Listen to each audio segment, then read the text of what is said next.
Well, we're back from Sugar Creek. We had a great time there. Ended up with a third place, getting on the podium. Just got through the whole bouncer. Everything seems to have held up and looks good. I didn't notice any issues. I did cost myself some time. I kind of really messed up, and it was a good lesson learned for me. How do I say this other than I was too lazy. I knew my timing needed to be adjusted, but yet when I started it to load it into the trailer, I thought it was on, or I thought it had good throttle response and power, and I thought, oh, can't make that big a difference, and never did any more with it. When I got up to the line, I did my morning routine at the race, change plugs, top it off with fuel, just check everything over lightly to make sure that, it's like a quadruple check just to make sure everything's good. I got up to the line and gassed it. And as soon as I held it wide open and it just didn't blow the tires off, I knew that I was way down on power. And there was some, it popped a couple times, which is detonation. Or I shouldn't say detonation. It just wasn't running good. I made it through the whole course, but of course I couldn't really concentrate because as I was driving, I was mad that I didn't check the timing.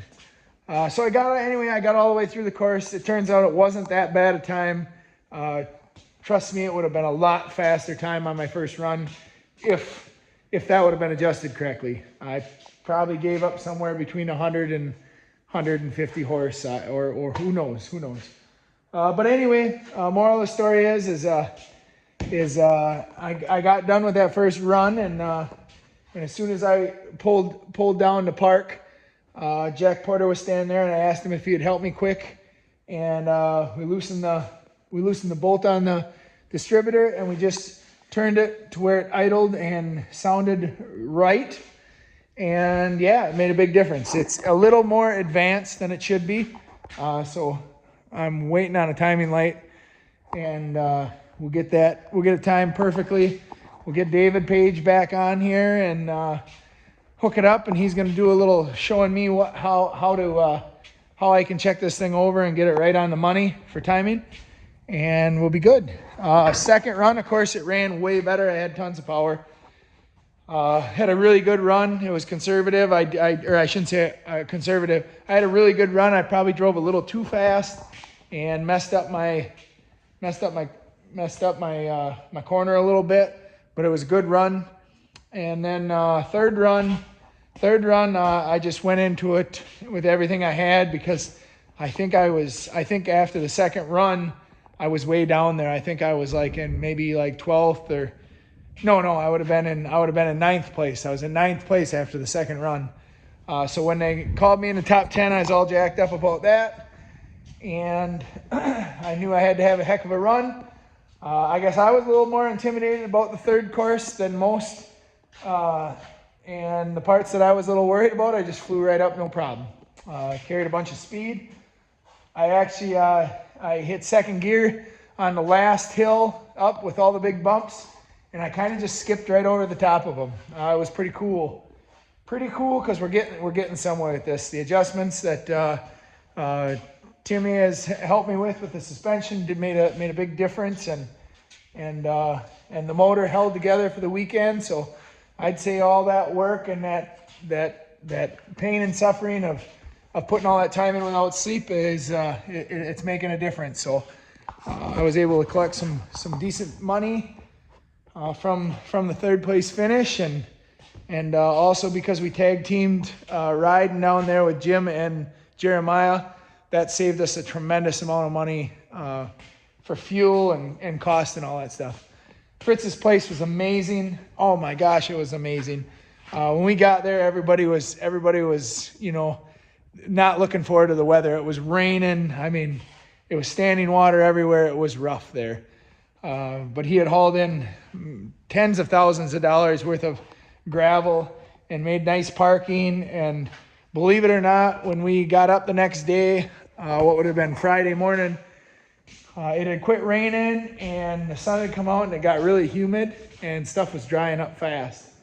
So when that happened, it really dried up. Saturday, woke up, same thing. It had dried even more. And of course, I drew almost dead last. I believe there's 31 bouncers. I drew 28th. So I was at the end of the runs. I was hoping that all the mud would be gone and I would have dry run. And that's not quite what happened. But I guess nothing bad happened. So the course was one of the most extreme where it went, how much it changed. It changed. There was like 3 foot deep holes in areas that were completely flat in the beginning. So that was pretty crazy for it to change that much. I blew up both my exhaust manifolds. So we took those off and changed those out, inspected our repairs. Our repairs did hold. They don't look as good as they did when we put them in, but they did hold and they're holding.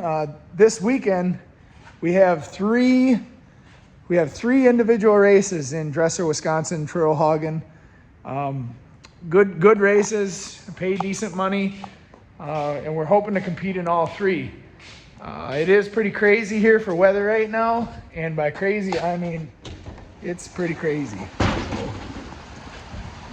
The rain is just coming down.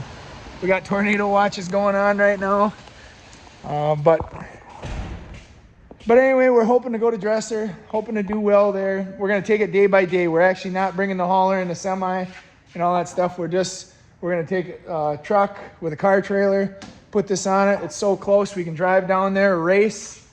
If for some reason that we have problems or anything, we can haul it back home and work on it. So that's the plan. We're kind of looking at this as just trying to make it as easy as we can on ourselves and do good at the races. Sunday, there's a Yellow Rock race. This is basically like it's a actual rock race. It's almost all on rock.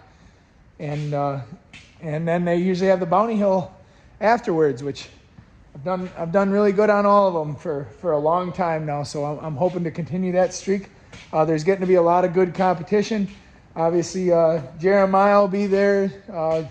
Jim, Brody, Danica, Cody McElwam. Cody's who beat me in the Yellow Rock race last year. Did real well. So, yeah, it should be a really good time. Also, good to see that Cash LaCroix is getting better. That's pretty cool. He had some bad luck here. Come down and just got really sick and ended up in the hospital when he was at the races here in Wisconsin, the short course races. So other than that, the motor, our spare motor, the one that was better, the one that the cam timing or the cam pin broken. Good news on that motor. We're hoping to have that motor back here in about a week. And when we get that, man, that's going to go in this thing fast. And we're going to get that tuned up. And hopefully we can go back to worrying about racing instead of worrying about working on motors and stuff like that all the time. This motor then we'll pull out and we'll take that one head off and we'll get it to a machine shop and have them fix the spots that we patched up, fix it correctly and professional and something that somebody can count on. And then hopefully we can take this motor. We're not going to take it instantly and put it back in Woolly Bully, but we're going to get it all nice, get it very well cleaned up and have it just there on a stand. And then once our big motor from John Casey comes, then we'll be able to take this motor and put it back in Woolly Bully. A couple other things is we are selling Woolly Bully. I've told quite a few people around me that are close to me that we're selling it. We'll be selling it. We got 4 different options. Woolly Bully is going to be for sale for $30,000 as a roller. So the roller will be no motor, no motor in it, and no struts. That'll be 30 grand. And then if you want the struts, that'll add an extra $8,000. And it really doesn't matter to me. That's what it's going to cost me to replace those struts because they got all the good stuff in them, and they're literally brand new. They're completely rebuilt and have, I don't know, 20 minutes on them. So, and then we got 2 motor packages. We got this motor that we'll sell with it, and that's $12,000. Or we have another motor that'll be $6,000 that we'll sell with it. So either one, I can put them in there. That'll be injection and everything. So you can do the math of what it'll cost to buy the full thing turnkey. And obviously we take good care of our stuff. Everything's top of the line.